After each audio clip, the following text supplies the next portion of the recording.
আল্লাহ, বিশ্বাস করেন এই কথাগুলো আমরা যাদেরকে বলি তারা মনে মনে কি চিন্তা করে জানেন? ঠাসায় যদি তোমার একটা থাপ্পড় মারতে পারতাম আমার আত্মাটা ঠান্ডা হইতো।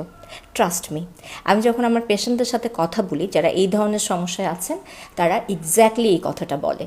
মাঝে মাঝে আমরা মানুষ হিসেবে এত ইনডিসেন্ট হয়ে যাই এবং আমরা এত অন্য মানুষকে জেনে বুঝে আসলে কষ্ট পৌঁছায়, সেটা আনবিলিভেবল।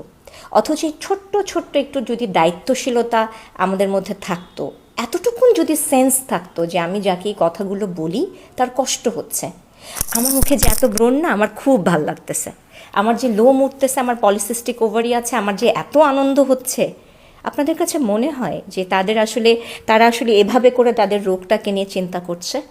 বহু মানুষ আছে অনেক সময় টাকা পয়সার জন্য ব্রণের ট্রিটমেন্ট করাতে পারে না। বহু মানুষ আছেন যে তারা অনেক সময় সাইড এফেক্ট হয় তারা যে ট্রিটমেন্টগুলোতে যান সেখান থেকে। বহু মানুষ আছে যাদের ফ্যামিলি কখনো তাদের চিকিৎসা করানোর কথা চিন্তা করে না। এক একজনের আসলে বাস্তবতাটা এক এক রকম।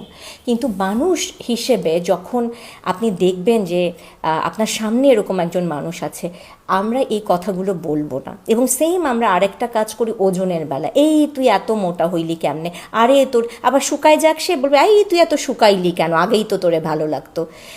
সো আমাদের আসলে ডিসেন্সি জিনিসটা আমাদের মধ্যে ডেভেলপ করানো উচিত। আমাদের মধ্যে এমপ্যাথি বা সহানুভূতি, সহনশীলতা, এই প্রতিটা জিনিস আসলে ডেভেলপ করা উচিত। আমরা যদি মানুষ হিসেবে এতটুকুন পরিপক্ক হতে না পারি যে আমাদের প্রতিটা শব্দ আমাদের সামনের মানুষটাকে ঝাঁঝরা করে দিতে পারে অথবা তাকে গড়তেও পারে, তাহলে আমরা কিসের মানুষ? আমরা যদি একটু অন্যভাবে এই কথাগুলো বলার চেষ্টা করতাম, তাহলে হয়তো বহু বাচ্চা, বহু মানুষ প্রতি রাতে বালিশে মুখ গুঁজে কাঁদতো না।